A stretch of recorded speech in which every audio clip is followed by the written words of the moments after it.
اچھا مسئلہ یہ ہے کہ یہ ولایت جس دلوں میں ہوتی ہے وہ مومن ہے، وہ مومن ہے، یہ امیر المومنین ہے، یعنی سارے مومنین کے کیا ہیں؟ امیر ہیں، سردار ہیں۔ اب یہ جو ولایت ہے یہ کنیکٹڈ ہے ایک دوسرے سے۔ اب مومن کہیں بھی کسی کو ملتا ہے، نہ نام جانتا ہے نہ اس کے بارے میں جانتا ہے، لیکن اسے پتہ چل جائے یہ مومن ہے، رویہ بدل جاتا ہے آدمی کا، پوری دنیا میں کہیں پہ بھی ہو رویہ۔ کیوں؟ صرف یہ جو اندر مشترک چیز پائی جاتی ہے اس کی تاثیر ہے۔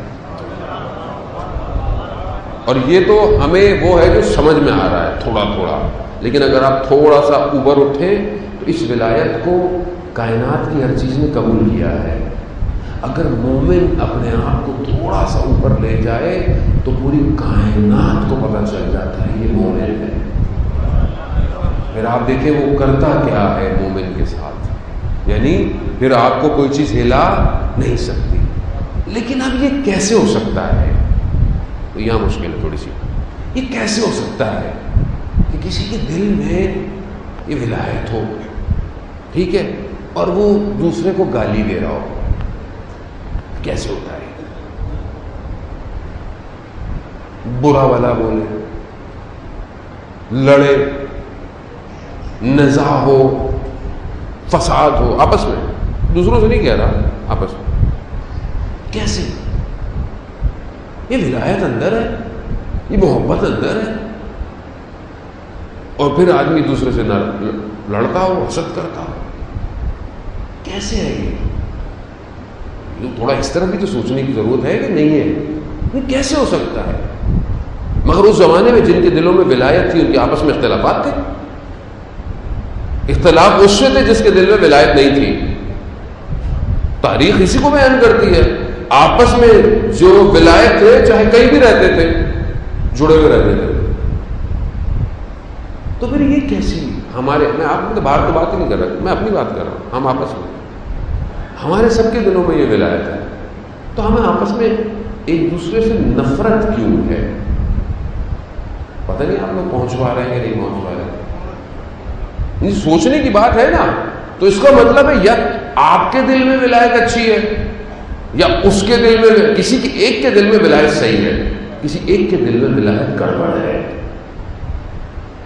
ہو ہی نہیں سکتا کہ یہ ولایت وجود میں ہو اور آپس میں نزاع ہو۔ ہاں یہ نزاع کرتے ہیں، یہ لڑتے ہیں، مگر دشمنوں سے لڑتے ہیں، آپس میں نہیں لڑتے، آپس میں نہیں لڑتے۔ یہ کیسے ہو سکتا ہے کہ ایک آدمی ولایت علی ابن ابی طالب کی گفتگو کرے، فضائل بیان کرے، اور ایک مجتہد کو گالی دے رہا ہو؟ ایسے کیسے ہو سکتا ہے؟ وہ مجتہد کہ جو اس ٹائم پرچم تشیع ہاتھ میں اٹھا کر پوری دنیا سے ٹکرا رہا ہو، یعنی آپ سوچیں تو صحیح، کب سوچے گی قوم یہ؟ مولا کے نام پر کب تک بلیک میل ہوں گے ہم لوگ؟ یعنی آسان ہے یہ ولایت؟ حسین نے اپنے جوان کو قربان کر دیا اسی ولایت کے لیے، اور ہم بیٹھے ہوئے آ کر اسی ممبر پر اپنے مجتہدین کو برا بنا گئے ہیں آ کے، اور ہم سب سن رہے ہو بیٹھے ہوئے۔ تو کون ہے یہ جو آ کر اختلاف پیدا کر رہا ہے امت میں؟ کون ہے جو تشیعوں کے خلاف آگے بات کرتا ہے؟ یہ زبان کس کی ہے جو وہ بول رہا ہے؟ اس کا مطلب ہے اس کے اندر ولایت ہے ہی نہیں، جھوٹا ہے، مکار ہے، فاسق ہے،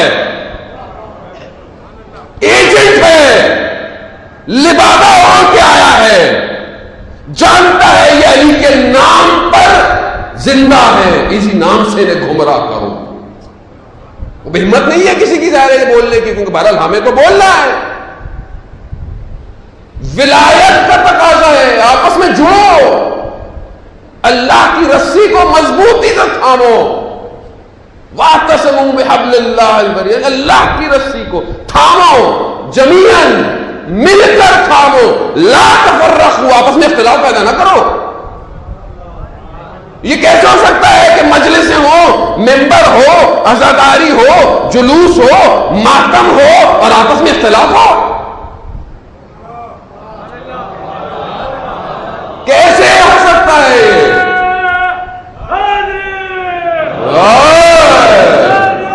زندہ آباد، زندہ آباد، مردہ آباد، مردہ آباد، اللہم صلی علی محمد وآلہ۔ بھائی کائنات اس ولایت کے گرد گھوم رہی ہے، ملائکوں نے ولایت کو قبول کیا، سجدہ کیا ملائکوں نے اللہ کی ولایت کو، انبیاء نے قبول کیا تو نبی بنے۔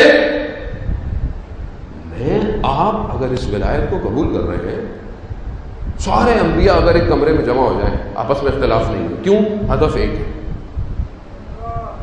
ٹھیک ہے، ہدف ایک ہے، اول امام سے لے کر آخری امام تک ایک، ولایت ایک ہی ہے۔ تو بندہ کیا بھائی مولانا صاحب کو ایک مجتہد یہ کہتا ہے، ایک مجتہد یہ کہتا ہے، بھائی مجتہد محنت کرتا ہے، امام غائب ہے، امام حاضر نہیں ہے، جتنا وہ علم سے ایکسٹریکٹ کر سکتا ہے، حدیث سے ایکسٹریکٹ کر سکتا ہے، وہ آپ کو بیان کرتا ہے۔ آپ کی تکلیف ساکت ہو جاتی ہے جب آپ مقلد ہو جاتے ہیں، آپ مجتہد جو کہہ رہا ہے، لیکن پوری دنیا میں تشیع کس نظام پر چل رہی ہے؟ کون ہے جو پوری دنیا کی تشیع کو چلا رہا ہے؟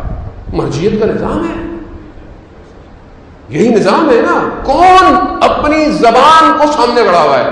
کون اپنے سینے کو کھول کر کھڑا ہوا ہے؟ کون ہے جو اس کے فتوے جو ہے وہ حرموں کو بچا رہے ہیں؟ کون ہے جس کے کہنے پر جوان جو ہے وہ اپنے خونوں کے ٹکڑے کر رہے ہیں حرم کے اطراف میں؟ کون ہے وہ؟ اور ہم بڑے آرام سے آیا، جس کا جو دل چاہے آیا، نہ اس کا پہلے پتا وہ تھا کون، نہ اس کا بعد میں پتا وہ کون ہے، اور ہم آگے چومتے ہوئے ممبر میں بٹھا دیتے ہیں اس کو۔ مذاق نہیں ہے عزیزان محترم، روز قیامت سیدہ کو جواب دینا ہے، ممبر مذاق نہیں ہے، عزاداری مذاق نہیں ہے۔ امام حسین سوال کریں گے، صاحب زندہ ہے عزاداری کا، اصل وارث امام ہے، زندہ ہے۔ اگر ابھی آپ کو لگتا ہے کہ جو ہم باتیں کرتے ہیں صحیح نہیں ہے، تو اللہ ہم سب کو ظہور دکھائے، لگ پتا جائے گا حق ہے کیا۔ پھر دیکھیے گا کہ ابھی دوسروں کی بھاگنے کی باتیں کرتے ہیں، اپنوں میں سے کون بھاگ رہا ہوگا۔ دوسروں میں تو بات کرنا بڑی آسان ہے، اپنا پتا چلے گا کہ کھڑا کون ہے میدان کربلا میں۔ ابھی حق کیا ہے؟ آنکھیں بند کر کے رہیں تو آپ کی مرضی ہے، آنکھیں کھول کر دیکھیں تو آپ کو پتہ چل جائے گا دنیا میں حق کہاں کھڑا ہوا ہے، باطل کون ہے، یزیدیت کا نظام کیا ہے، استکباریت کا سسٹم کیا ہے، فرعونیت کا نظام کہاں کہاں پھیل چکا ہے۔ فرعون اب ایک کوئی شخص تھوڑی ہے، فرعون اب ہر جگہ اتر چکا ہے۔ حالات آپ کے سامنے ہیں پوری دنیا کے، تیزی سے ظہور کی طرف بڑھ رہے ہیں ہم لوگ۔ اگر ابھی بھی ہم مصلحتوں کا شکار رہے اور ہم نے اپنی صفوں کو مناسب نہیں کیا، ہمیں اپنا نقصان ہے، کسی اور کو نقصان نہیں ہے۔ اب یہ مدار جو ہے جس کے گرد یہ ولایت علی ابن ابی طالب ہے، یاد رکھیے گا، دشمن کو اسی سے مشکل ہے۔ جو صحیح ولایت پر قائم ہوگا وہ اپنی صفوں کے اندر مومن کو پہچانتا ہے، منافق کو پہچانتا ہے۔ اسی لیے کہا جاتا ہے، ائمہ کی حدیثیں بار بار سنائی جاتی ہیں کہ جب کہنے والوں نے کہا کہ مولا ہم آپ کے شیعہ ہیں، تو مولا نے آ کے اوپر سے لے کے نیچے تک دیکھا، کہا مولا کیا دیکھ رہے ہیں؟ ابن عباس سے روایت ہے، کہا مولا کیا دیکھ رہے ہیں؟ کہا میں دیکھ رہا ہوں تم نے شیعہ کہا ہے، میں شیعہ کی نشانیاں ڈھونڈ رہا ہوں۔ یہ تھوڑی ہے کہ بس میں آگے بول دوں میری زندگی کیسی ہو، میرے افکار کیسے ہوں، میری چیزیں کیسی ہوں، میری دنیا پہ نگاہ کیسی ہو، میری عبادت کیسی ہو، میرا انفاق کرنا کیسا ہو، وقت کے حاکموں، یزید و استکبار کے بارے میں میرا نظریہ کیا ہو۔ یہ آسان ہے کیونکہ ہمیں آسانی دے دی گئی ہے۔ ہمیں کہا دیا ہے بس آپ آرام سے چلے جائیں گے، آپ کو ٹینشن ہی کوئی نہیں ہے، کچھ کرنے کی ضرورت نہیں ہے۔ عزیزان محترم، جس نے 6000 سال عبادت کی، خود نہج البلاغہ کے خطبے قاسیہ میں امام فرماتے ہیں کہ جس نے 6000 سال عبادت کی اور اس کے 6000 سال یہ نہیں پتا کہ یہ والے ہیں یا وہ والے ہیں، آخرت والے 6000، اس کے عمل کو خدا نے حبت کر لیا، کھینچ لیا اور نکال دیا باہر، جو ملائکہ تک پرواز کر چکا تھا۔ کیوں؟ کیونکہ اس نے امر الہی کو سجدہ نہیں کیا۔ تو میں اور آپ اتنے خوبصورت ہیں کہ خدا ہمیں کچھ نہیں کہے گا۔ خدا نے جب واضح کہا کہ اللہ کی رسول الامر اطاعت کرو ان کی، 1,24,000 کو بھیجا۔ بنی اسرائیل نے بین طلوعین آروں سے نبیوں کی گردنیں کاٹ دی، اس لیے کہ آپ کچھ نہیں کریں، جنت میں ایسے چلے جائیں گے، اطاعت نہیں، ایسے چلے جائیں گے۔ وہ کربلا کیوں آتے ہیں؟ کربلا اطاعت محض کا نام ہے، سرنڈر، قربانی، ایثار، جو کچھ ہے سب امام کا۔ امام کہہ رہے ہیں عبادت، عبادت، امام کہہ رہے ہیں جہاد، جہاد، امام کہہ رہے ہیں علم، علم۔ کیا ہم اطاعت کے اندر ہیں؟ کیا ہم مولا متقیان کے اقوال ہمیں یاد ہیں؟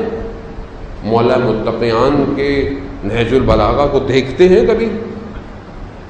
اتنا ہمارا امام سجاد پر گریا، کبھی صحیفہ سجادیہ کھولی زندگی میں ہم نے کہ میرا مولا خدا کو پکار کیسے رہا ہے کہ یا غنی الاغنیاء انا افقر الفقراء، کہ تو بے نیازوں میں سب سے بڑا بے نیاز، میں محتاجوں میں، فقیروں میں سب سے بڑا فقیر ہوں۔ اطاعت کہاں ہے؟ آج اطاعت معاشرے سے نکل گئی ہے، تبھی ہم علم سے بھی دور ہیں، تبھی ہم سسٹم سے دور ہیں، تبھی ہم اب کسی بھی فائدے میں نہیں ہیں۔ ملک کا حال آپ کے سامنے، ملک حکمرانوں سے تھوڑی بنتا ہے، افراد سے بنتا ہے، ملت سے بنتا ہے، محنت سے بنتا ہے۔ کلیکٹیولی محنت کریں گے تو ملک بنے گا۔ جب میرا عمل ہی اچھا نہیں تو حاکم میرے پر ایسے ہی آئیں گے جیسے آ رہے ہیں۔ تو کیا ہم